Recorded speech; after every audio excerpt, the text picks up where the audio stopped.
अस्सलामु अलैकुम वरहमतुल्लाहि वबरकातुहू।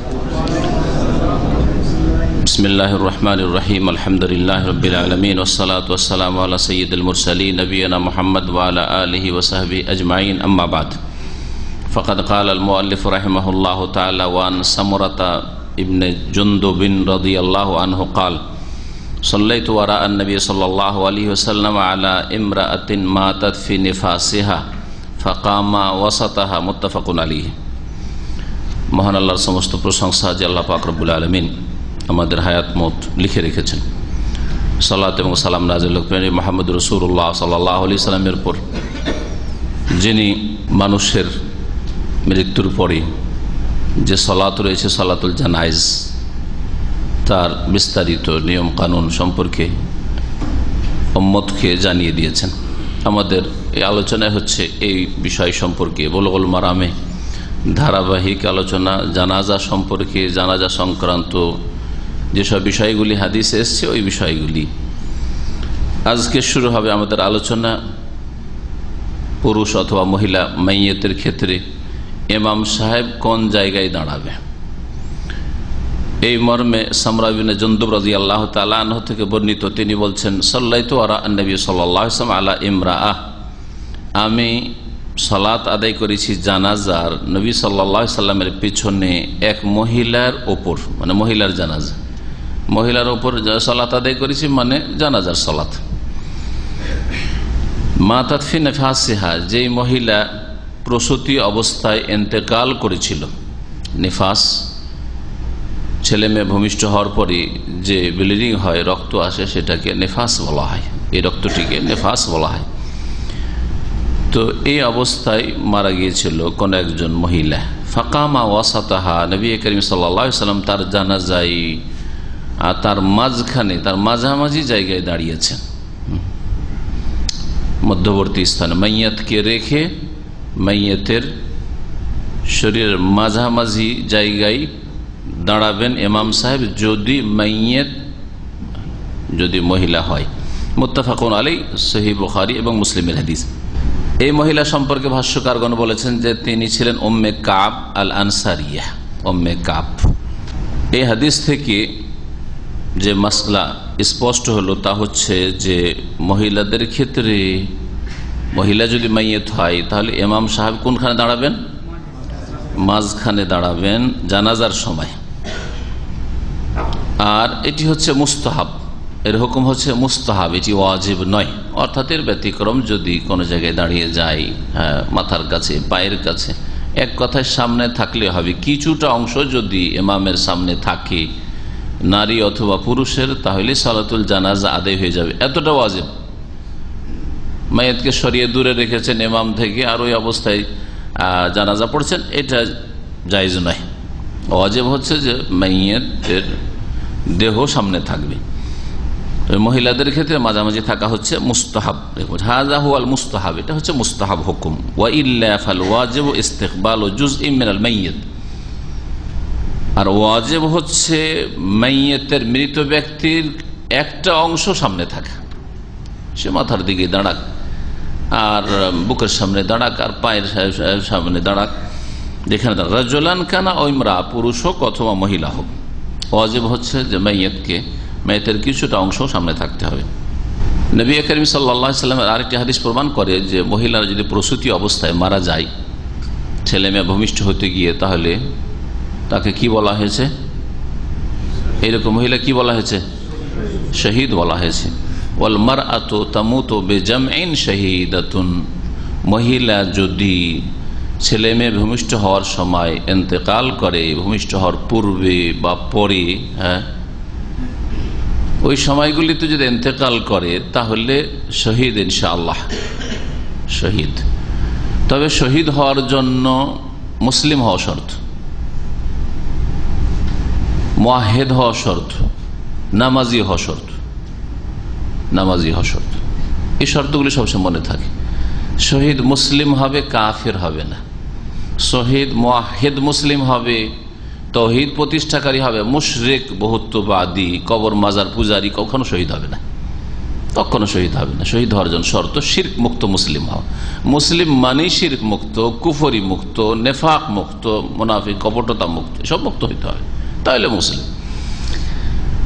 আর নামাজ ত্যাগ করা যেহেতু বড় কুফরি, সেই জন্য 5 ওয়াক্ত নামাজ কায়েমকারী হইতে হবে, মহিলা হোক অথবা পুরুষ হোক। বেনামাজি মহিলা মারা গেছে, ছেলে ভবিষ্যৎ শহীদ হয়ে বসে আছে। বেনামাজি পুরুষ আর মারা গেছে মজলুম হয়ে ইত্যাদি, শহীদ হয়ে গেল না, কখনো না। এই শ্রেণীর যারা শহীদ বিভিন্ন রোগে, যে মারাত্মক যেগুলি রোগ, কঠিন রোগ, এইসব রোগে আক্রান্ত হয়ে যেসব মানুষরা মারা যায়, যেমন পেটের রোগের কথা বলা হয়েছে অলমবতুন শহীদুন, অথবা ডুবে মারা যাওয়া, আগুনে জ্বলে আল হারিক ও শহীদুন, সব বলা হয়েছে। এগুলি হচ্ছে হুকুমের দিক থেকে, বিধানগত দিক থেকে যে এরাকে শহীদ বলা হয়েছে, এদের হুকুম হচ্ছে শহীদের হুকুম। মর্যাদার ক্ষেত্রে আল্লাহর দিনকে শক্তিশালী করতে গিয়ে যারা শাহাদাত বরণ করে বা মারা যায়, তাদের মর্যাদা কখনো পাবে না। আর যেসব মাসলা মাসাইল রয়েছে, ফিকহি মাসলা মাসাইল শহীদের সাথে সম্পর্কিত, সেগুলি এদের ক্ষেত্রে প্রযোজ্য না। যেমন জিহাদের ময়দানে কেউ যদি শহীদ হয় তাহলে গোসল দেবেন না, কিন্তু যদি নেফাসের অবস্থায় কোনো মহিলা মারে তো গোসল দেবেন না।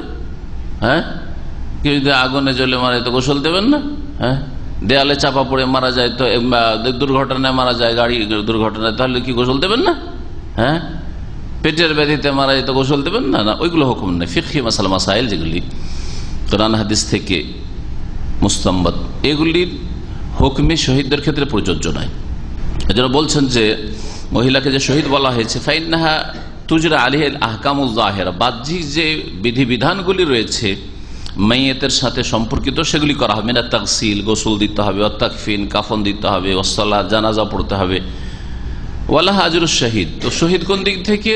শাহাদাতের সওয়াব পাবে, প্রতিদান পাবে, মর্যাদা পাবে। ওই মর্যাদা না হোক কিন্তু হুকুমের দিকে আল্লাহর কাছে শহীদ হবে ইনশাআল্লাহ। তবে শহীদের ক্ষেত্রে আরো মনে রাখেন, শহীদ কথাটি আল্লাহ রাব্বুল আলামিনের পক্ষ থেকে মর্যাদা, তাই না? যখন আল্লাহ মর্যাদা দান করেন, তো কে শহীদ সেটা আল্লাহ জান, আল্লাহ মর্যাদা দেবেন না আমি আপনি দেব। সুতরাং আজকাল এইরকম কেউ মারা গেলেই শহীদ আর শহীদ আর শহীদ, শহীদ, হ্যাঁ শহীদ অমক, শহীদ তমক, শহীদ অমক, এইসব যে শহীদ বলা হচ্ছে। আত্তালা আল গাইব, আল্লাহ কোরআনে বলছে যে তোমরা কি গায়েব কি উকি মেরে দেখেছো? গায়েব সম্পর্কে তোমরা জেনে গেছো? আমির তাখাযা ইনদা রহমান আহাদা, নাকি আল্লাহর কাছে এরকম প্রতিশ্রুতি নিয়ে এসছো যে সব শহীদ হয়ে এসছে, আমরা জেনে এসছি আল্লাহর কাছ থেকে, আল্লাহ তোমাদেরকে এই রকমের হুকুম লাগাবার ক্ষমতা দিয়েছে। সুতরাং এই যে আজকাল প্রবণতা শহীদ বলে দাও, যদিও আল্লাহ রাস্তায় মারা যায়, তারপর নবী করিম সাল্লাল্লাহু আলাইহি ওয়াসাল্লাম আমায়ুদ্রিক, তুমি জানো কি করে যে শহীদ? তুমি সার্টিফিকেট দেয় নেওয়া লাগে। আর একটা স্কুল কলেজ মাদ্রাসা ইউনিভার্সিটি থেকে সার্টিফিকেট যদি পেতে হয়, আপনি বাইরের লোক আমি বাইরের লোক, তো আমি সার্টিফিকেট দিতে পারি না। হ্যাঁ, সেই সার্টিফিকেট দেবে সেই প্রতিষ্ঠান দেবে। তাহলে শাহাদাত যখন আল্লাহর পক্ষ থেকে মর্যাদা, তো এই সার্টিফিকেট আল্লাহ দেবেন। এই জন্য আমি খেয়াল করেছেন হয়তো শুরুতে বলেছি ইনশাআল্লাহ শহীদ, কি বলেছি? মানে আল্লাহর কাছে আশা করি, বা আল্লাহ তার শাহাদাত কবুল করুন। যদি ভালো মানুষই হয়, সত্যি শাহাদাত শহীদ হওয়ার বাহ্যিক দিকগুলি পাওয়া যাচ্ছে, আল্লাহ যেন তার শাহাদাত কবুল করেন। আর নেক লোক, একটা লোক মজলুম হয়েছে, ইত্যাদি হয়েছে, আর ফাঁসিতে চড়ানো হয়েছে, শহীদ শহীদ শহীদ। আরে এই সার্টিফিকেট তোমার অধিকারটা কোথায় দেওয়ার? এ তো আল্লাহ দেবেন। আমি একথাও বলছি না যে তার শহীদ নাই, কিন্তু আপনাকে আমাকে সার্টিফিকেট দেওয়ার ইখতিয়ারটা কে দিলা? এ তো আল্লাহর ক্ষমতা নিজের হাতে নিয়ে নেওয়া। মহিলাদের ক্ষেত্রে যে আসল মাসলাটি এই হাদিসে, সেটা হচ্ছে যে ইমাম সাহেব দাঁড়াবেন, হ্যাঁ, মাঝখানে কেন? হেকমতটা কি, রহস্য কি? এতে ফুকাহায়ে কেরামরা বলেছেন যে মহিলাদের অধিক পর্দার ব্যবস্থা হবে। বিআন্নাহু আস্তারু লাহা মিনান নাস, অন্যান্য লোকজন পেছন দিকে আছে, তো ইমাম সাহেব সামনে দাঁড়ালে অনেকটা আড় হয়ে গেল মাঝখানে থাকলে। এমনিতে শরীরের সবচাইতে উত্তম শ্রেষ্ঠ অঙ্গ হচ্ছে মুখমণ্ডল, মাথা, মুখমণ্ডল। আরও পুরুষদের ক্ষেত্রে পুরুষদের ক্ষেত্রে কি জানা আছে? মাইয়ত যদি পুরুষ হয় তো ইমাম সাহেব কোথায় দাঁড়াবেন? মাথা বরাবর। মাশাআল্লাহ, এটা ঠিক আছে। মাওকিফুল ইমাম মিন জানাজাতির রাজুলি আমামা রাসিহি, ইমাম সাহেব দাঁড়াবেন পুরুষ মাইয়তের ক্ষেত্রে আমামা রাসি, তার মাথা সামনে করে, মাথার সামনে দাঁড়াবেন। এই মর্মে তিরমিজির হাদিস রয়েছে, তিরমিজির হাদিস রয়েছে এবং ইমাম তিরমিজি হাসান বলেছেন, আলা বিন জিয়াদ রাদিয়াল্লাহু আনহু সাল্লা আলা রাজুলিন, একজন পুরুষ লোকের জানাজা সালাত আদায় করে, ফাকামা ইনদা রাসিহি, তারপরে মাথার কাছে তিনি দাঁড়ালেন ইমাম হয়ে, সুম্মা সাল্লা আলা ইমরাতিন, তারপর আরেক মহিলার জানাজা পড়লেন, ফাকামা হি আলা ওয়াসাতিস শরীর, খাটের মাঝামাঝি জায়গায় দাঁড়ালেন, সুম্মা কালা, তারপরে বললেন, হাকাযা রাআইতু রাসূলুল্লাহ সাল্লাল্লাহু আলাইহি ওয়াসাল্লাম, এইভাবে রাসূলুল্লাহ সাল্লাল্লাহু আলাইহি ওয়াসাল্লামকে দেখেছি, কামা আলাল জানাজাতে, জানাজায় বা জানাজার সালাতে দাঁড়াতে, মাকামি মিনহা, আমি যেই জায়গাগুলিতে দাঁড়িয়েছি পুরুষের ক্ষেত্রে মহিলার ক্ষেত্রে ওই রকম জায়গায় দাঁড়িয়েছেন রাসূলুল্লাহ সাল্লাল্লাহু আলাইহি ওয়াসাল্লাম। এটাই হচ্ছে ইমাম শাফি, ইমাম আহমদ আর অন্যান্য উলামা হাদিস মাযহাব। ইমাম ইবনুল মুনজির বলছেন যে এটা হচ্ছে অধিকাংশ উলামায়ে কেরামদের মত। একাধিক জানাজা যদি হাজির হয়ে যায় একসাথে অনেক লোক মারা গেছে, 4-5টা জানাজা, মক্কাতুল মুকাররম মসজিদে হারামে এরকম হয়ে থাকে, মসজিদে নববীতে হয়ে থাকে, এখানে অনেক সময় যে মসজিদগুলিতে এখানে মসজিদে জানাজা, খাস মসজিদে জানাজার সালাত হয়ে থাকে, একসাথে হয়েছে। আমাদের দেশে যখন মহামারী হইতো তখন এক গ্রামে একসাথে হয়তো 5টা 7টা 10টা আমরা দেখেছি, ছোটকালে কলেরায় মারা যেত, ডায়রিয়াতে মারা যেত, তারপরে আরো তার আগে কালে বসন্তে মারা যেত, গুটি বসন্তে, এগুলো মহামারী যেগুলোতে একসাথে 2-4-10 জন গ্রামের মারা গেছে। তো 10 জনে 10 বার করে জানাজা পড়তে হবে, 5 জনের 5 বার করে জানাজা পড়তে হবে নাকি? না এক জানাজায় যথেষ্ট? এক জানাজায় যথেষ্ট। ওয়াইজাজতামা জানাইজ, একাধিক জানাজা যদি একত্রিত হয়, ফায়াকফিহিন্না সলাতুন ওয়াহিদা, এক জানাজার সলাতই যথেষ্ট। এখন যেসব মাইয়াতগুলি সেগুলি কিছু পুরুষ কিছু মহিলা যদি হয় তাহলে কোনখানে দাঁড়াবে? আর দাঁড়াবে ঠিক আছে, এমন ভাবে রাখবে হয়তো ওইভাবে যাতে করে মহিলাদের মাঝামাঝি দাঁড়ায় আর পুরুষদের মাথার কাছে, এইভাবে রাখবে, না হয় সমাধান হইল। কিন্তু ইমামের কাছাকাছি কে থাকবে আর একটি মাসলা, এই বিষয়টা উল্লেখ করেছেন ভাষ্যকার। ফাইন কানুনা ওয়াহিদান, একই শ্রেণীর মাইয়াত যদি হয়, মানে সবগুলি পুরুষ হয়তো সবগুলি মহিলা, কুদ্দেমা ইলাল ইমামে আফদালুহুম বিইলমিন, একই শ্রেণীর মানে মহিলা, শুধু মহিলা জানাজা মাইয়াত অথবা শুধু পুরুষ, তাহলে ইমামের কাছাকাছি কাকে রাখবেন? কয়েকজন মহিলার জানাজা, কয়েকজন পুরুষের জানাজা, কাকে রাখবেন? বলছেন আফদালুহুম বিইলমিন, তাদের মধ্যে দেখতে হবে যে কে বেশি শরীয়তের জ্ঞান রাখে, কে বেশি মুত্তাকি আল্লাহ ভীরু। এগুলো তো যদি সমান হয়ে যায়, দেখতে এলেমের দিক থেকে সবগুলি একই রকমের, দিনদারিতে মোটামুটি একই রকমের, তাহলে তখন বয়সের ক্ষেত্রে দেখতে হবে, যার বয়স বেশি, বয়োজ্যেষ্ঠ, তার লাশকে মাইয়াতে ইমাম সাহেবের দিকে রাখবে। ওয়াইন কানু রিজালান আও রাজুলান ওয়া নিসা, কয়েকজন পুরুষ আর কয়েকজন মহিলা, অথবা একজন পুরুষ আর কিছু মহিলা, কুদ্দেমার রিজালু, তাহলে রাজুল আলা নিসা, মহিলাদেরকে দূরে রাখবে আর ইমাম সাহেবের কাছে রাখবে কাকে? পুরুষদেরকে রাখবে। আর জানাজার সালাত যে মাইয়াতের উপর আদায় করা হয় সেটি হচ্ছে দোয়া, শাফাত, সুপারিশ, আখিরাতে সুপারিশ, সেটাও এই জন্য দুয়াই বলা হয়। আল্লাহর কাছে দরখাস্ত করবে নবী করিম সাল্লাল্লাহু আলাইহি সাল্লাম, আম্বিয়া কেরামগণ, যেসব শাফাত রয়েছে। আখিরাতের দোয়াকে শাফাত বলা হয়েছে, দুনিয়ার দোয়াও শাফাত। নিজের জন্য দোয়া তো নিজের জন্য চাইলেন, কিন্তু অন্যের জন্য যখন দোয়া করছেন আপনি, তখন তাদের জন্য যেন আপনি কি করছেন? শাফাত করছেন। মৃত ব্যক্তি নিজে তো নিজের আর দোয়া করতে পারবে না, আমল বন্ধ হয়ে গেছে, তো তার জন্য মুসলিমরা যে দোয়া করছেন, জানাজার সালাত আদায় করছে, এটি হচ্ছে সুপারিশ করা, শাফাত করা। আল্লাহ মাগফিরলাহু, আল্লাহ মারহামহু ওয়াফিহি, আল্লাহ মাগফির হাইয়িনা ওয়া মাইয়িতিনা ওয়া শাহিদানা ইত্যাদি। যখন শাফাত, তো সুপারিশ করার ক্ষেত্রে আন্তরিকতা থাকতে হবে, দোয়া ইখলাসের সাথে করবেন, একাগ্রতার সাথে করবেন। হতে পারে যে আপনাদের দোয়া আল্লাহ পাক কবুল করবেন এবং আপনাদের শাফাতে সেসব গুনাহগার মাইয়াতদেরকে আল্লাহ মাফ করবেন। দ্বিতীয় মাসালা হচ্ছে যে জানাজার সালাত মসজিদে আদায় করা যাবে কিনা, এই মর্মে হাদিস আছে وعن عائشة رضي الله عنها قالت والله لقد صلى رسول الله صلى الله عليه وسلم على ابني بيضاء في المسجد رواه مسلم। মা আয়েশা রাদিয়াল্লাহু তাআলা আনহা বলছেন যে আল্লাহর শপথ করে বলছি, নিঃসন্দেহে রাসূলুল্লাহ সাল্লাল্লাহু আলাইহি সাল্লাম জানাজার সালাত আদায় করেছেন বাইদার দুই ছেলের উপর। মানে বাইদার দুই ছেলে মারা গিয়েছিল, তাদের জানাজার সালাত আদায় করেছেন রাসূলুল্লাহ সাল্লাল্লাহু আলাইহি সাল্লাম ফিল মসজিদে, মসজিদে। হাদিস সহিহ মুসলিমের হাদিস সহিহ।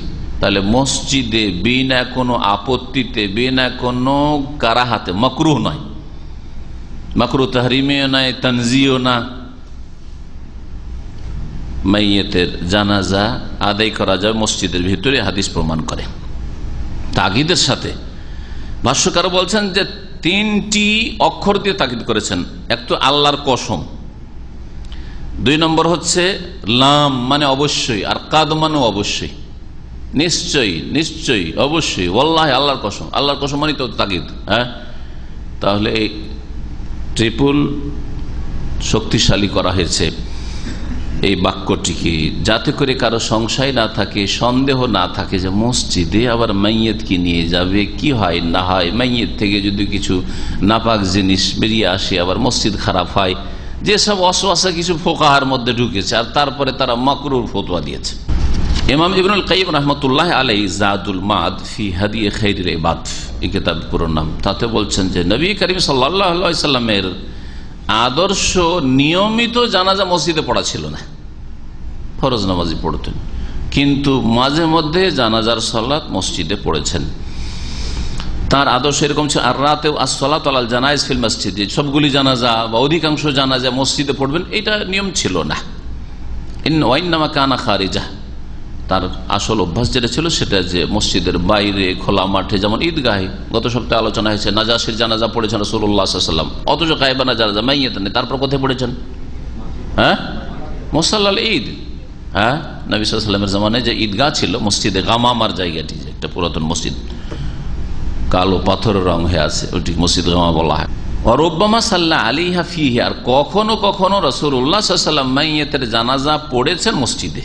সুতরাং ওয়াকিলাহুমা জায়েজুন, দুটোই আমল জায়েজ, মসজিদেও জানাজা পড়া জায়েজ আর খোলা মাঠে, হ্যাঁ, ঈদগাহে, অন্য জায়গায় পড়া জায়েজ।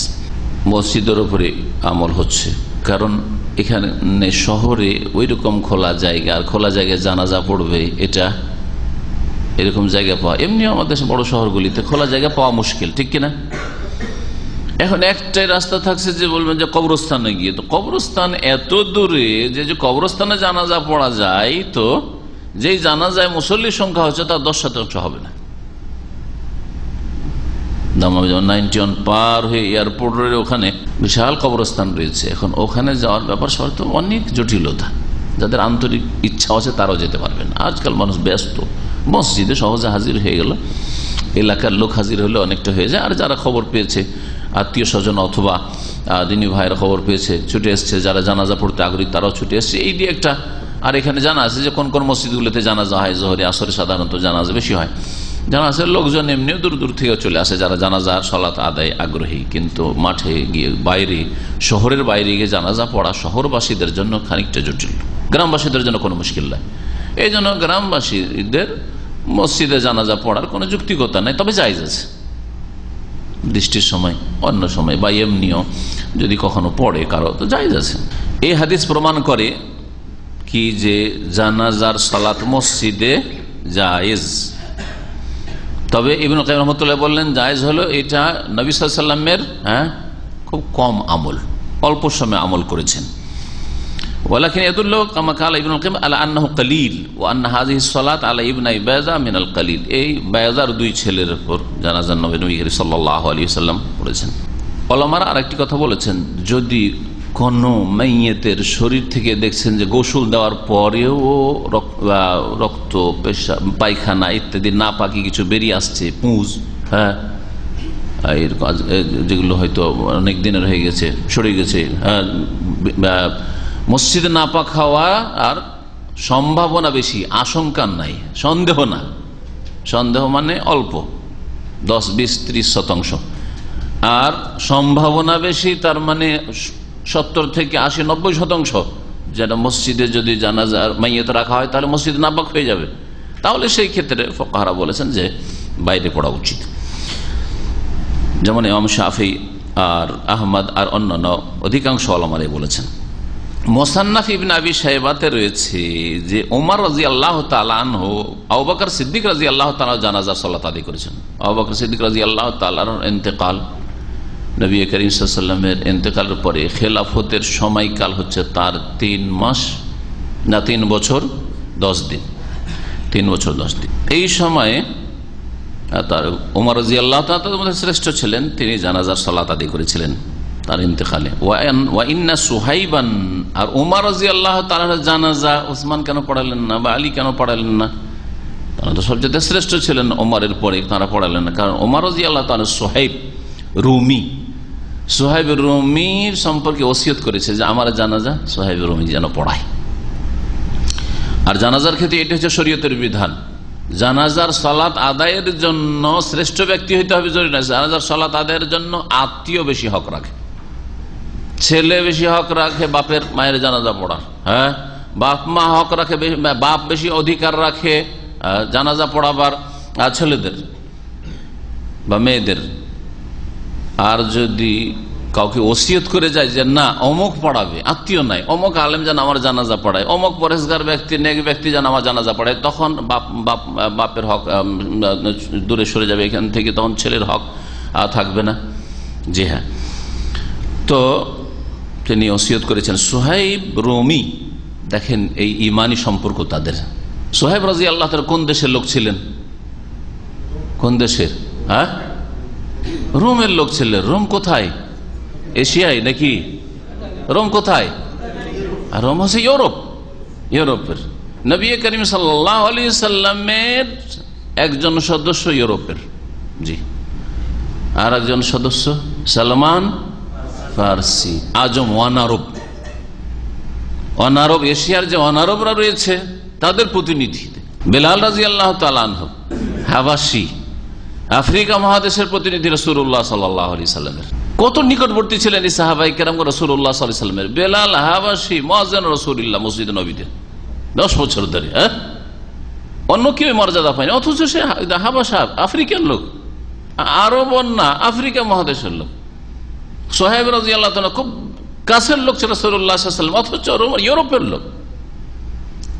সালমান ফারসি রাদিয়াল্লাহু তাআলার পরামর্শে খন্দক পরীক্ষা খনন করা হয়েছে, খন্দকের যুদ্ধে, এবং খুব কাছের ঘনিষ্ঠ সাহাবী ছিলেন রাসূলুল্লাহ সাল্লাল্লাহু আলাইহি ওয়াসাল্লামের, অথচ তিনি ওয়ান আরব আজমি, আমাদের মতো ভারত উপমহাদেশের লোকেরই প্রতিনিধি বলতে পারেন আপনি সালমান ফারসিকে, যখন তার ফার্সি ভাষা, কারণ ফার্সি ভাষার উর্দু এর সাথে কাছাকাছি সম্পর্ক রয়েছে।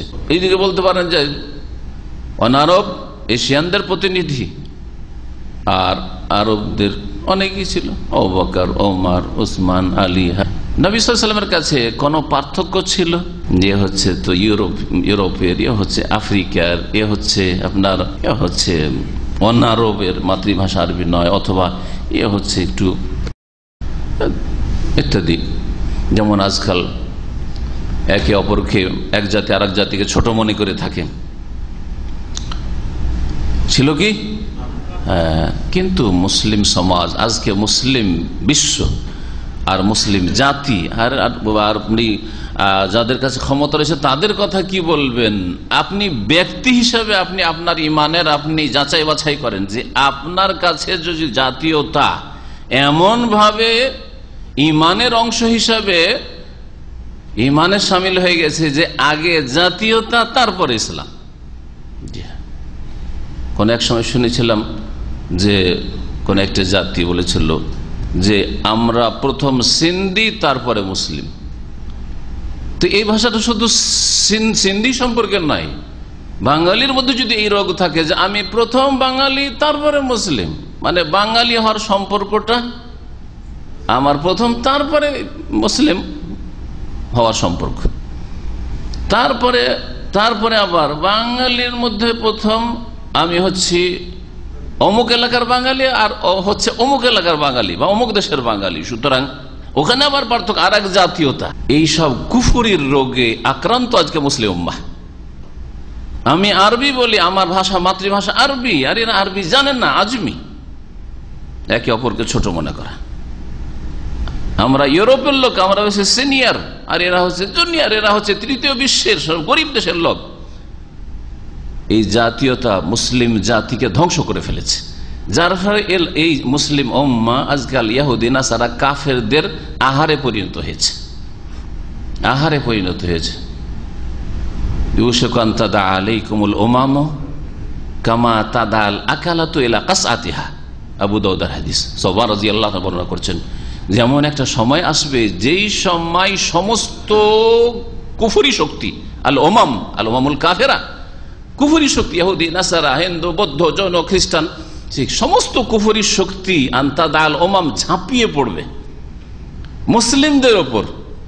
কেমন ভাবে ঝাঁপিয়ে পড়বে? চারিদিক থেকে কামাতাদাল আকালাতু ইলা কাসআতিহা, যেমন ক্ষুধার্ত ব্যক্তিরা খাদ্যের জন্য, খাবার খাওয়ার জন্য ঝাঁপিয়ে পড়ে খাবারের প্লেটের দিকে।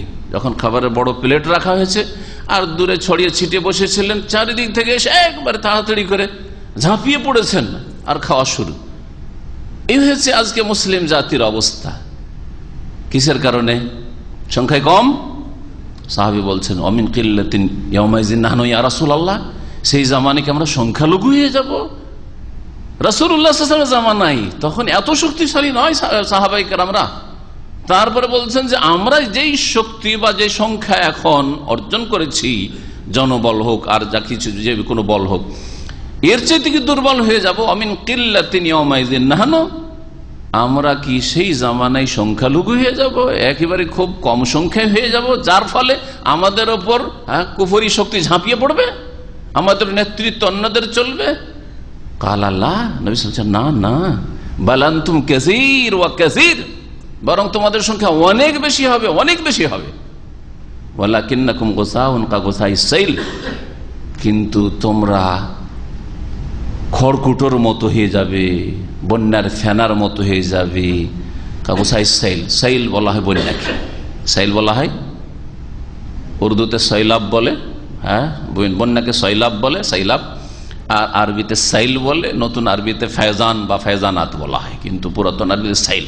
যেমন বন্যার সময় খড়কুটো চারিদিক থেকে ভেসে আসে, ফেনা আসে, কিন্তু সেগুলির মধ্যে কোনো শক্তি থাকে না, একটু ঢেউ লাগলে পানির ধাক্কায় ছিন্ন ভিন্ন হয়ে নিশ্চিন্ন হয়ে যায়।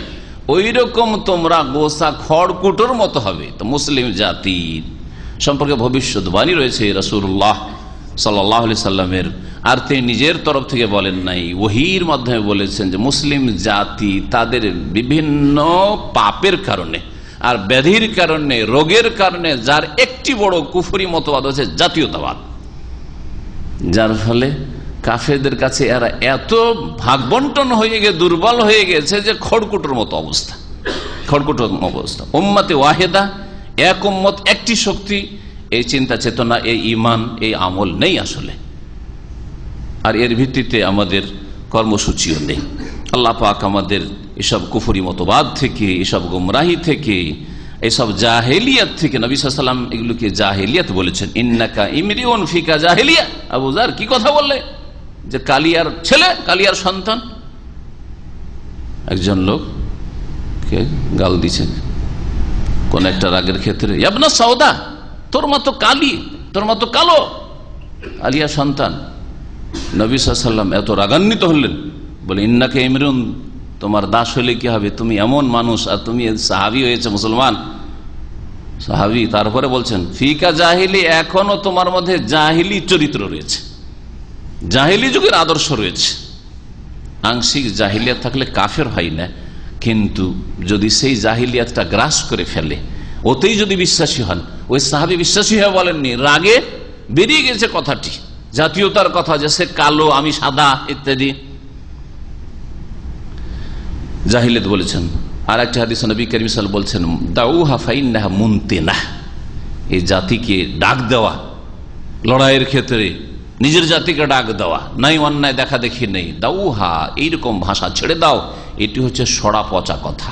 দুর্গন্ধযুক্ত সড়া কথা, পচা কথা, মুনতে না, যাতে দুর্গন্ধ ছড়িয়ে যায়।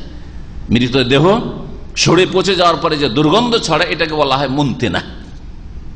তো জাতীয়তা হচ্ছে মুনতে না, সড়া পচা কথা, হ্যাঁ, মৃত পচা সড়া লাশের মতো। দাউহা, নবী সাল্লাল্লাহু আলাইহি ওয়াসাল্লাম 1400 বছর আগে বলেছে, ছেড়ে দাও, আল্লাহ যেন আমাদেরকে মুক্ত হওয়ার তৌফিক দান করেন। আজকাল পাসপোর্টের ভিত্তিতে আমরা মানুষের মূল্য দিই, এলমের ভিত্তিতে, আমলের ভিত্তিতে, দিনের ভিত্তিতে, তাকওয়ার ভিত্তিতে না, কিচ্ছু না, সব না। পাসপোর্টের ভিত্তিতে, হ্যাঁ, ভাষার ভিত্তিতে, জাতীয়তার ভিত্তিতে, বিভিন্ন এইসব ভিত্তি আমাদের ইসলাম আর তাকওয়া, ইন্না আকরামাকুম ইনদাল্লাহি আতকাকুম শুধু আমরা তেলাওয়াত করি।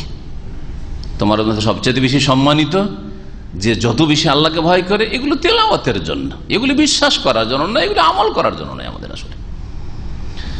আল্লাহ হেফাজত করেন, আল্লাহ হেফাজত করেন। আর দুঃখের বিষয়, যখন আলেম সমাজের মুখ থেকে এরকম কথা বেরোয়, জাতীয়তার, হ্যাঁ, এই জাহিলিয়াতের কথা বেরোয়, তখন আরো কষ্ট লাগে। একজন আলেম যে কোরআন এবং হাদিস পড়েছে, সবকিছু জানে, তারপরে যদি সে নিজেকে সংশোধন না করতে পারে, তাহলে সে জাতিকে আর কি শেখাবে, আর কি দেবে, কি আদর্শ হবে জাতির জন্য? তাহলে তারা যারা শিখছে তাদের কাছ থেকে কি শিখবে? তারা তো ওটাই শিখবে যা পেয়েছে, ওস্তাদের কাছে যা পেয়েছে, যে পচা সড়া গন্ধ পেয়েছে তাই উঠিয়ে নিয়ে চলে এসছে। জানাজার সালাত মসজিদে আদায় করা ছিল বিষয়বস্তু, তাই না? বলছেন ভাষ্যকার যে কারিহা সালাত আলাল জানাজা ফিল মসজিদে আবু হানিফা মালিক, ইমাম আবু হানিফা আর মালিক রাহিমাহুমুল্লাহ, তারা জানাজার নামাজ মসজিদে পড়াকে মাকরু বলেছেন। এখন এই মাকরু তাহরিম না তানজিহ? মাকরু তাহরিম মানে মাকরু বললেও কাজটা হারাম, না জায়েজ, আর তানজিহ মানে অপছন্দনীয়, উত্তমের খেলাফ। এই হচ্ছে পার্থক্য দুটো। এগুলি হচ্ছে ফিকহের ভাষা। ওয়াল কারাহাতু ইনদাল হানাফিয়া, হানাফিদের মধ্যে আপোষে আবার দ্বিমত রয়েছে। হ্যাঁ, ইনদাল হানাফিয়া মিনহুম মান জাআলা কারামাতু তাহরিম, একদল হানাফিরা বলছে যে মসজিদে জানাজার নামাজ আদায় করা, মসজিদকে মাইয়িতের লাশ ঢুকানো, এ হচ্ছে মাকরু তাহরিমি। ওয়া মিনহুম মান জাআলা কারাহাতু তানজিহ, আর একদল হানাফিরা বলছে না, মাকরু, তবে তানজিহ, হ্যাঁ, অপছন্দনীয়, জায়েজ আছে কিন্তু ঘৃণিত, অপছন্দনীয়। মালিকিয়ারা দ্বিমত করেন, ওরা বলছে মাকরু তানজিহ, অপছন্দনীয় শুধু, আর আশঙ্কা আছে কি জানি মসজিদ নাপাক হয়ে যায়, সেই জন্য তাদের কাছে শুধু মাকরু তানজিহ, মাকরু তাহরিমি নয়। এই মর্মে যেসব হাদিসগুলি তারা পেশ করেছে সেগুলি সহিহ নাই, জয়ীফ। যে মসজিদে নামাজ পড়া বারণ, ইবনে মাজায় যেমন রয়েছে একটি হাদিস, এগুলি সহিহ নাই। বরং যদি অসুবিধা থাকে তো মসজিদে পড়তে পারে, কোনো অসুবিধা নেই ইনশাআল্লাহ তাআলা। এর দলিল এর আগে যা আলোচনা হয়েছে তাই আশা করি যথেষ্ট।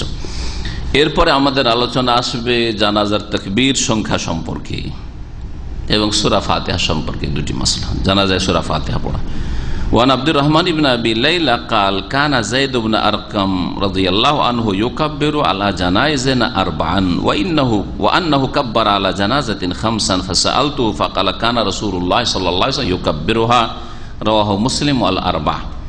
আব্দুর রহমান ইবনে আবি লাইলা রাদিয়াল্লাহু তাআলা আনহু বা রাহমাতুল্লাহ আলাইহি থেকে বর্ণিত, তিনি বলছেন যে যায়েদ বিন আরকাম তাবী, এই আব্দুর রহমান ইবনে আবি লাইলা তাবী, তিনি বলছেন যে যায়েদ বিন আরকাম সাহাবী রাদিয়াল্লাহু আনহু আমাদের জানাজায়, মানে তাবেঈনদের যে জানাজা হইতো, তিনি 4 তাকবীরে জানাজা পড়াতেন, 4 তাকবীরে জানাজা পড়াতেন।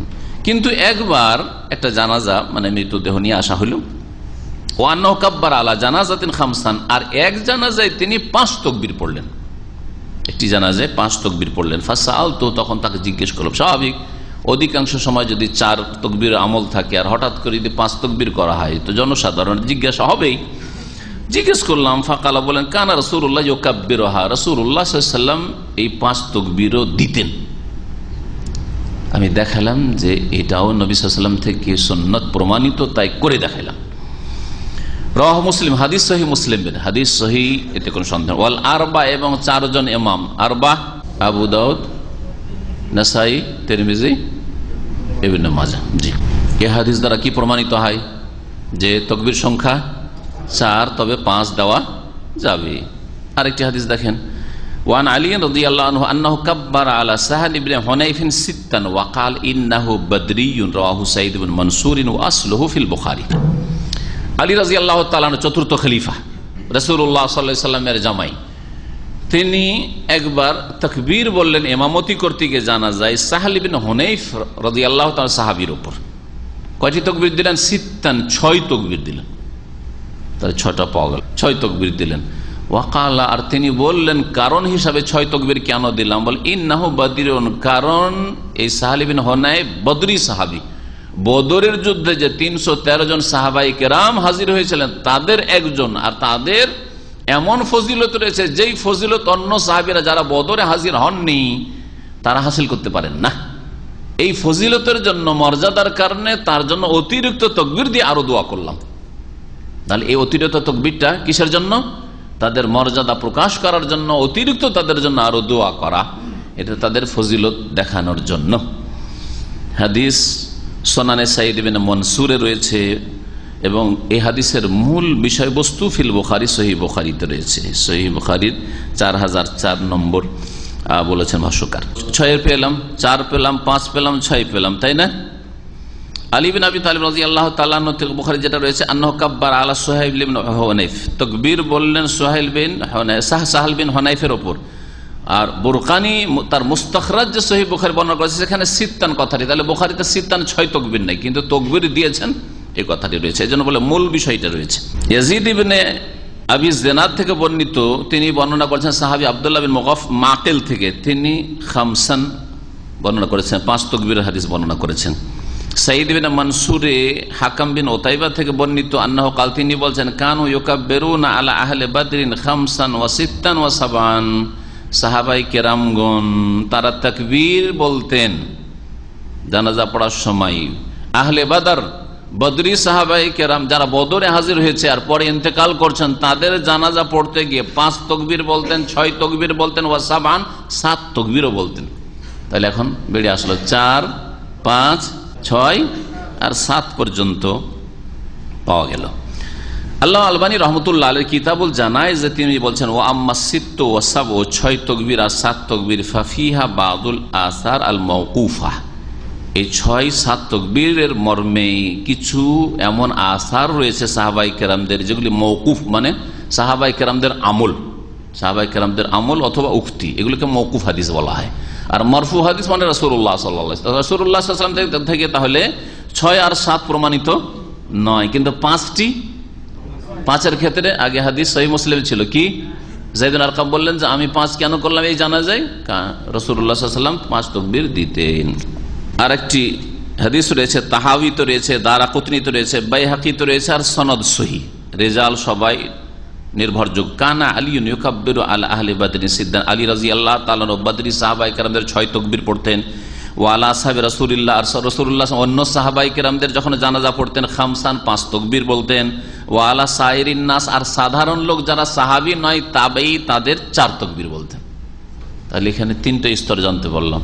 বদরি সাহাবী বদরে হাজির হয়েছেন, তাদের কয় তাকবীর? 6 তাকবীর। আর অন্যান্য সাহাবাই কেরামদের যখন জানাজা হইতো তখন 5 তাকবীর পড়তেন। আর তাবেঈদের, সাহাবী ছাড়া মানে তাবেঈদের যখন জানাজা হইতো তখন কি পড়তেন? আলী রাদিয়াল্লাহু তাআলা আনহু সম্পর্কে, আলী রাদিয়াল্লাহু তাআলা আনহু মানে তাহলে হইতে পারে যে সাহাবাই কেরামকে দেখেছেন কিন্তু নবী সাল্লাল্লাহু আলাইহি ওয়াসাল্লামকে দেখেননি, হইতে পারে, জরুরি নয় যে তিনি সাহাবী, সেজন্য সাহাবীর জানাজা পড়েছেন।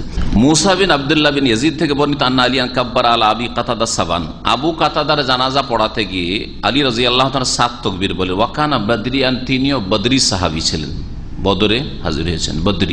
বদরে জিহাদ ফি সাবিলিল্লাহর জন্য হাজির হলে বদরি বলা যায়, অথচ বদরে বাস করেন নাই। বিষয়টা শুনেন ভালো করে, যেই সাহাবায়ে কেরামরা বদরের যুদ্ধে জিহাদ ফি সাবিলিল্লাহ বদরে হাজির হয়েছেন জিহাদ করতে, তাদেরকে কি বলা হয়তো? সাহাবিউন বদরিউন, বদরি সাহাবী, বদরের দিকে নিসবত করে সম্পৃক্ত করে বদরি। যেমন আপনার ডিস্ট্রিক্ট সিলেটি, মাশাআল্লাহ, ঠিক আছে, সিলেটি, খুলনাবি, তো ঢাকাবি। দাম্মামে কেউ যদি বাস করে, দাম্মামি লিখে তো নাজাইজ লিখলো, নাজাইজ লিখলো না, লিখলো না।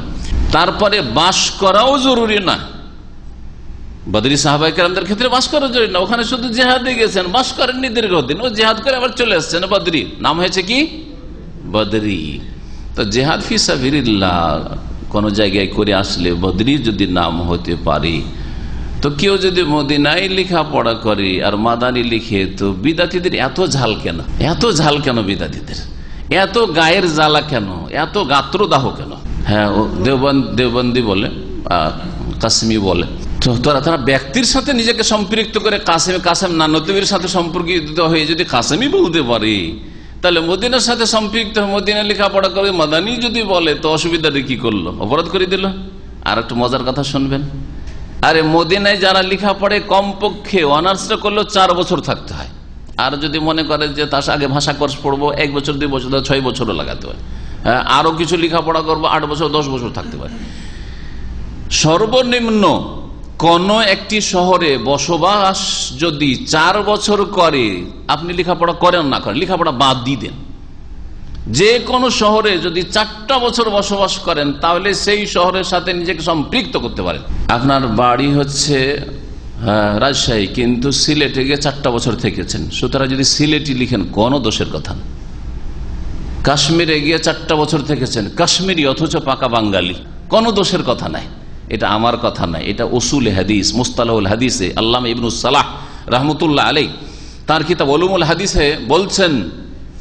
আর ইমাম সয়ুতির কিতাব তাদরিবুর রাবি তো রয়েছে, অনেকগুলি কিতাবে মুস্তালাহুল হাদিসে রয়েছে যে মান সাকানা ফি মাদিনাতিন 4 সানাওয়াতিন ইউনসাবু ইলাইহা, কেউ যদি কোনো সিটিতে, শহরে, কোনো জায়গায় বসবাস করে বা কোনো দেশে বসবাস করে, কত বছর? 4 বছর, তাহলে তার সাথে নিজেকে সম্পৃক্ত করতে পারে, তার সাথে সে সম্পৃক্ত করতে পারে যে আমি অমুক জায়গার। যদি না সে জন্মভূমি হইতে হবে, জন্মস্থান হইতে হবে, সারা জীবনটা কাটাতে হবে, তাহলেই সে তার সাথে সম্পৃক্ত হইতে পারবে। বোঝা গেছে? এবারে আরো মজার কথা শুনবেন। মজার কথা এখনো শোনেনি, এটা তো শুনলাম কায়দা, যাতে করে সংশয়গুলি দূর হয়ে যায় আর বিদাতীদের খণ্ডন করতে পারে। আর বিদাতীরা আমার কথা শুনে নেয়, আর তারপরে অন্তরে বক্রতা থাকলে তো আল্লাহ হেদায়েতের মালিক। এখন শোনাই, তাদের মুরব্বীরা কিছু আছে যাদের বাপ দাদা নিজে তো মদিনায় থাকেই নাই, বাপ অথবা দাদা কোন কালে মদিনায় ছিল, 5 বছর থাক আর 10 বছর থাক, থেকেছে, বাপ দাদা থেকেছে। এখন তাদের ছেলেরাও মদিনায় থাকেনি, আর তাদের ছেলেদের পোতা নাতিরাও মদিনায় থাকেনি, গোটা ফ্যামিলিকে তারা এখন পর্যন্ত, নাতিদের যুগ চলেছে, সবগুলিকে মাদানি লিখছে। তারা বলছে তো তাদের জন্য সব জায়েজ হয়ে যায়। আর যারা এতরাজ করে বিদআতপন্থী, তাদের ফ্যামিলির কথা বলছি, তাদের মুরব্বীদের ফ্যামিলির কথা বলছি। হোসেন আহমদ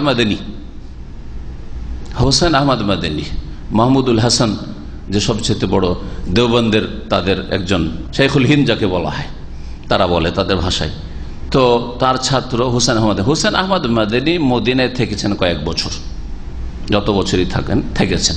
আর তারপরে তার ছেলেরা আসাদ মাদানী, কিছুদিন আগে ইন্তেকাল হলো। আসাদ মাদানী দুনিয়ার লোক ইতিকাফ করতে মক্কা মদিনা আসে, আর আমাদের ব্রাহ্মণবাড়িয়ার এখানে অনেকে আছেন, ইউনুস বলে একটা ছেলে আছে, ওকে জিজ্ঞেস করবেন, ও বলছে আমাদের মসজিদে ওখানে শেষ 10 দিন রমজানে ইতিকাফ করার জন্য ভারত ছেড়ে বাংলাদেশে ইতিকাফ করার জন্য যায়। বুঝছেন না? আসাদ মাদানীরা, এদের গ্রুপ। আসাদ মাদানী যখন আসাম হয়ে ঢুকে, আমাকে সিলেটি ভাইরা শুনিয়েছে অনেকেই, যখন ভারত থেকে ওই আসাম হয়ে সিলেট দিয়ে ঢুকে, তখন শত শত গাড়ির বহর লেগে যায় যে আমাদের বড় মুরব্বী এসেছেন আসাদ মাদানী। তার বাপ ছিল মাদানী, মদিনায় বসবাস করেছে। ইবনুস সালার মুস্তালাহুল হাদিস, হাদিসের কায়দা কারণ নীতিমালার ভিত্তিতে তার বাপ মাদানী লিখতে পারে, ছেলে কি করে মাদানী হয়? আচ্ছা, ছেলে হইল আরশাদ মাদানী। এখন আসাদ মাদানী ইন্তেকাল পরে এখন আরশাদ মাদানী, ওর ছোট ভাই আরেক ভাই আছে আরশাদ মাদানী।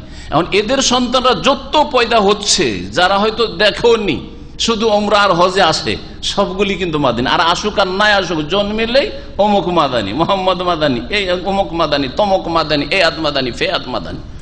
কথা বুঝতে পেরেছেন?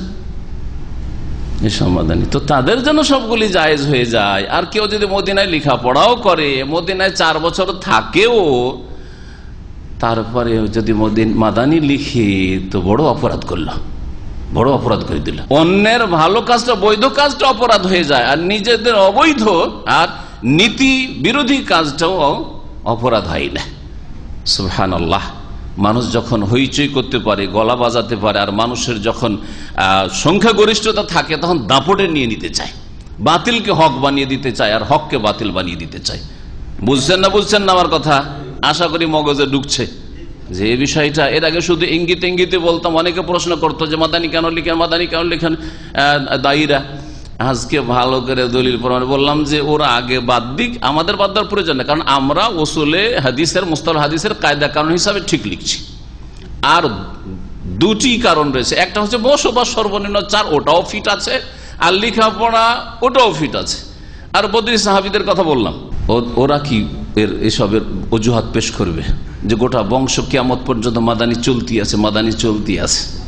আমার ছেলে আর ছেলের ছেলেরা লেখাপড়া করুক আর নাই করুক, মদিনা সব মাদানী লিখবে, তাদের জন্য জায়েজ হলে আমার ছেলে মেয়েদের জন্য জায়েজ রয়েছে।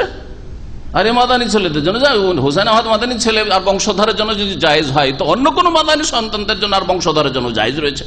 জায়েজ হলে সকলের জন্য জায়েজ হবে, আর না জায়েজ হলে সকলের জন্য না জায়েজ হবে। আজকে কিছু কথাই, যদিও বিষয়ের বাইরে গেলাম, কিন্তু খুব জরুরি কথা ছিল। তার একটি হচ্ছে এই বিষয়টি, আরেকটি হচ্ছে জাতীয়তার বিষয়টি। মুসলিম জাতির অধপতনের যে বেশ কিছু কারণ রয়েছে, তার মধ্যে একটি হচ্ছে জাতীয়তাবাদ, গুমরাহি, জাহিলিয়াত। আল্লামা নাসির আলবানী রহমতুল্লাহ আলাইহির মতে এই তাকবীরগুলি, অতিরিক্ত তাকবীরগুলি জায়েজ রয়েছে, দিতে পারেন, কিন্তু আপনার মুসল্লিরা যারা পিছনে আছে তারা যাতে করে এই বিষয়ে ওয়াকিফ হয়, মাসলা জানে।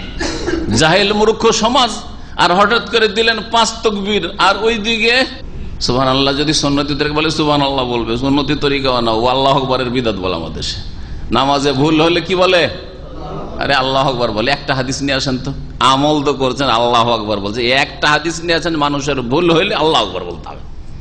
আর তাসবিহ লিররিজাল, নবী সাল্লাল্লাহু আলাইহি ওয়াসাল্লাম বলেছেন যে পুরুষরা তাসবিহ করবে আর মহিলারা তালি দেবে। নামাজে ভুলের সম্পর্কে ইমামকে সংশোধন করাতে হলে বা তাম্বি, সতর্ক করতে হলে, তো আল্লাহু আকবার করতে গিয়ে বলেন আমল আছে না নেই? ভুল আমল তো সংশোধন করার প্রয়োজন আছে না নেই?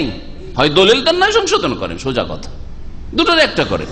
যে জাহেল সমাজে নতুন কাজ করবেন না। তবে যদি জানা থাকে, যারা মুসল্লিরা নামাজ পড়ে তারা জানে যে 5 তাকবীর নবী সাল্লাল্লাহু আলাইহি ওয়াসাল্লাম থেকে সাবিত রয়েছে, 6 তাকবীর 7 তাকবীর সাহাবায়ে কেরাম আমলে রয়েছে। সুতরাং কখনো বিশিষ্ট ব্যক্তি, তার জন্য আমি 5 তাকবীর বা 6 তাকবীর দিলাম, কোনো অসুবিধা নেই, জায়েজ রয়েছে। জি, কিন্তু যাতে করে নামাজের পরে হইচই না শুরু হয়ে যায়। ধরো ইমাম সাহেবকে নামাজ জানে না, কেন নামাজ পড়াইলো, কেন ভুল নামাজ পড়াইলো, শুরু হয়ে গেল। তাতে এইসব কাজ করবেন না, এগুলি হিকমতের খেলাফ।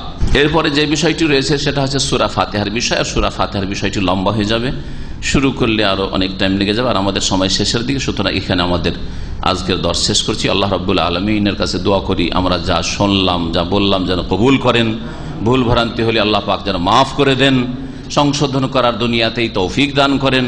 আর যদি ভালো কথা হয়ে থাকে তো আল্লাহ আমাদের সকলকে উপকৃত করেন। যেসব ভাই বোনেরা শুনলেন, আল্লাহ পাক রব্বুল আলামিন তাদেরকে যেন বরকতপূর্ণ জীবন দান করেন, তাদেরকে আমল করার তৌফিক দান করেন, কোরআন এবং হাদিসের দিকে ফিরে আসার তৌফিক দান করেন, আখিরাতমুখী হওয়ার তৌফিক দান করেন। আখিরাত সম্পর্কে, কবরের জীবন সম্পর্কে, একদিন আমাকে আপনাকেও মাইয়িত হইতে হবে, জানাজা হইতে হবে, মৃত্যু হইতে হবে, আমাদেরও কেউ জানাজা পড়বে, আমাদেরও আমল বন্ধ হয়ে যাবে আর হিসাব শুরু হয়ে যাবে। এসব কথা সম্পর্কে আমাদের ঈমানকে মজবুত করার জন্য আল্লাহ তৌফিক দান করেন। ইসলাহ সংশোধন করে আল্লাহর দিকে মওতের ভয়ে, পরকালের ভয়ে ফিরে আসার জন্য তৌফিক দান করেন। আল্লাহ রাব্বুল আমাদের সকলকে জান্নাতুল ফিরদৌস যেন দান করেন, বালা মুসিবত আমাদের দুনিয়ার যেন দূর করে দেন, দিন দুনিয়ার সমস্ত ফিতনা থেকে আল্লাহ পাক যেন বাঁচিয়ে রাখেন। মুসলিম দেশে আল্লাহ যেন নিরাপত্তা দান করেন, যেখানে মুসলিমরা বসবাস করে সেসব জায়গায় আল্লাহ যেন নিরাপত্তা দান করেন, আমন আমান দান করেন, আর মুসলিমদেরকে শান্তির সাথে যেন রাখেন। আর যারা শান্তিকে বিঘ্নিত করে, এই সব গুমরাহ থেকে আল্লাহ রাব্বুল আলামিন, গুমরাহদের অনিষ্ট থেকে আল্লাহ পাক আমাদেরকে যেন বাঁচিয়ে রাখেন। সুবহান রাব্বিকা রাব্বিল ইজ্জাতি আম্মা ইয়াসিফুন ওয়া সালামুন আলাল মুরসালিন আলহামদুলিল্লাহি রাব্বিল আলামিন। মুহাজির বাক্কি হাজী এমদাদুল্লাহ উনি আলেম ছিলেন না, কিন্তু সুফি, ওদের বড় সুফি ছিলেন, বড় বড় আল্লামাদের তিনি পীর ছিলেন। তো হাজী এমদাদুল্লাহ মক্কা চলে এসেছিলেন, মক্কায় হিজরত করে ভারত থেকে চলে এসে আর মক্কায় বসবাস শুরু করেছিলেন। সেটা তুর্কি আমলের ছিল। মালিক আব্দুল রহমতুল্লাহ আলের যে সৌদি আরব কিংডম হওয়ার আগের ঘটনা। মুহাজির মাক্কি মানে মক্কা হিজরতকারী, হ্যাঁ, মক্কায় হিজরতকারী। মুহাজির হিজরত করে মক্কা এসে তিনি মক্কি হয়েছেন, তাকে ওই জন্য মক্কি বলা হয়। ঠিক আছে, উনি বসবাস শুরু করেছেন। তারাও যদি 4 বছরের বেশি থাকে আর মক্কি লিখে, মাদানি লিখে, রিয়াজি লিখে, কোনো অসুবিধা নেই। কারণ আমরা নীতিমালার সাথে চলতে চাই, আমরা দলিলের সাথে চলতে চাই, আমরা বাস বৈধভাবে আপনার জন্য যে কায়দা ফিট আমার জন্য সেই কায়দা ফিট। আমি এই জন্য এই সমালোচনা করছি না যারা 4 বছরের বেশি থেকেছে বা 4 বছর থেকে তারা মাদানি লিখুক মক্কি লিখুক, কোনো অসুবিধা নেই, কোনো অসুবিধা নেই। কিন্তু কথা হচ্ছে যে তোমাদের ক্ষেত্রে সবটাই জায়েজ, আর আমরা যদি বৈধ লিখি তারপরও না জায়েজ আর অপরাধ, এটা কেন হবে? জি, এটা হচ্ছে আসল উদ্দেশ্য। ভুল বুঝাচ্ছে, গোমরাহ করছে, মানুষকে বিভ্রান্ত করছে, বিভ্রান্তি থেকে আপনাদেরকে বাঁচানো। আর আপনাদের মতো অনেক মানুষরা আছে যারা শুনবে, যাদের যেন সংশয় নিরসন হয় আর এই গুমরাহি থেকে বাঁচতে পারে এইসব বিদাতিদের। জি, ইমামকে বাদ দিয়ে 3 লাইন হবে, 3 লাইন করে ইমাম দাঁড়াবে চতুর্থ। সংখ্যা যদি কম হয় 3 লাইন করবেন, এটাই হচ্ছে সুন্নাত। জানাজার তকবীর গুলোতে হাত তোলা না তোলা দুটোই জায়েজ রয়েছে। এখানে হাত তোলার উপর আমল রয়েছে, সাহাবীর আমল, আর এমনিতে নবী সাল্লাল্লাহু আলাইহি ওয়াসাল্লাম থেকে হাত তোলার কোনো সহি সূত্র প্রমাণিত নয়। এই জন্য আহলে হাদিস ওলামারা 2 রকম, ভারত উপমহাদেশ আছে। কিছু আহলে হাদিসেরা উঠাই না, যে নবী সাল্লাল্লাহু আলাইহি ওয়াসাল্লাম থেকে যখন প্রমাণ নেই তো উঠাবো না। আর কিছু আহলে হাদিসেরা আছে যে সাহাবী যখন আব্দুল্লাহ বিন উমর করেছেন তো নিশ্চয় তার এমনি নিজের খেয়াল খুশি করেননি, সুতরাং তারা হাত উঠায়। আপনি যে কোনো একটা আমল এই ক্ষেত্রে করলে অসুবিধা নেই।